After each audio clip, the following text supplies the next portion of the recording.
আর আমাদের জন্য আরেকটা প্রসঙ্গ আছে, সাকিব আল হাসান, সেটা ইটস এ মিক্সচার। আজকে আপনারা সবাই অনেকে নিউজ করেছে, বাংলাদেশ ক্রিকেটের এক মোর দেন এ লেজেন্ড, সে একটা দুটা ফরম্যাট থেকে বিদায় নিতে চাচ্ছে। ওইটা আমি আমার ডিরেক্টর সবাই জানে, বাট আমিও তাদের ইনফর্ম করার চেষ্টা করেছি। আমার সাথে গত পরশু 2 দফায় আলোচনা হয়েছে। তো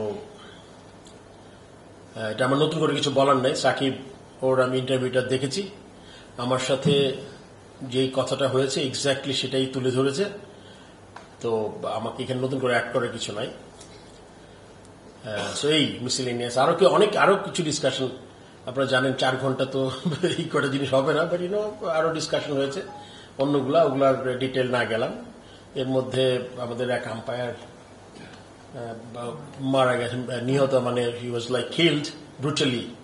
সো ওই ব্যাপারে তাকে আমরা কিভাবে তার ফ্যামিলিকে হেল্প করতে পারি আমরা চিন্তা করেছি। যে তার 2 ছোট বাচ্চা আছে, মানে কনস্ট্রাকটিভ ওয়েতে, নট লাইক 2 লাখ 5 লাখ টাকা দিয়ে দিলাম, তাতে করে আসলে খুব বেশি হবে না, আরেকটু বেটার কিছু করা যায় কিনা চিন্তা করেছি। আরো একটা ছেলে চোখে ব্যথা পেয়েছে, এরকম আর কি 2-3টা জিনিস ছিল। স্কোর একটা মারা গেছে, আরেকজন ছিল। সো এই জিনিসগুলো অনেকগুলো ব্যাপারই ছিল। সেই মোটামুটি আজকে আমাদের এই আলোচনা হয়েছে। এখন যদি আপনি কোশ্চেন করতে চান, মানে এটা একটু শর্ট করলে ভালো হয়, আমার আজকে রিকোয়েস্ট। ঠিক আছে? আমি তো আসলে কোনো এজেন্সি না, আসলে পুলিশ বা র্যাব, এটা আসলে এটা আমার হাতে না, আমার বা বিসিবির হাতে না। আসলে এটা আসলে পুরো ওই গভর্নমেন্ট লেভেল থেকে আসতে হবে। ওই নিরাপত্তা 2 রকম। একটা হলো গিয়ে আপনার ক্লিয়ারেন্স ফ্রম, জানি না, ও হয়তো বলেছে। আর আরেকটা হলো গিয়ে আপনার মনে করেন আমাদের স্পেকটেটরও আছে।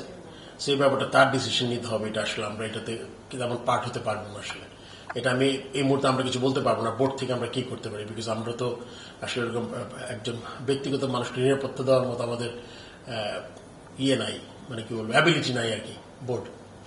নেক্সট, আসলে Shakib is going through a difficult phase of his life, সব দিক থেকেই। আমার আসলে খুব বেশি কিছু বলার ছিল না,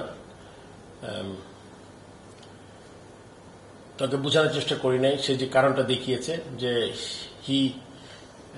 একটা প্লেয়ার যখন বুঝতে পারে যে একটা টাইম, মনে করে যে সে যেই জিনিসটা করেছে এত বছর, সে মনে করেছে শর্টার ভার্সনে রাইট টাইম, যে অন্য জায়গায় যে নিবে তার জন্য এনাফ অপরচুনিটি ক্রিয়েট করা। সো দ্য 2026 আমাদের T20 ওয়ার্ল্ড কাপ আছে, ওইটার জন্য যদি রেডি হতে পারার জায়গায় যে এক্সপ্লেনেশন সে দিয়েছে, এক্স্যাক্টলি সেম কথাই বলেছে। টেস্টের ব্যাপারে সে খেলতে চেয়েছিল, যে ঢাকা থেকে সে করতে চায়, এটাতে আমি সম্মান জানিয়েছি। তখন এটাও কথা হয়েছে যে তাকে মানে ওই লেভেল থেকে তার কেসের ব্যাপারে কি হবে না হবে, এটা আমি বলেছি যে এটা আমাদের তেমন কিছু করার নাই, মানে অ্যাজ এ বোর্ড।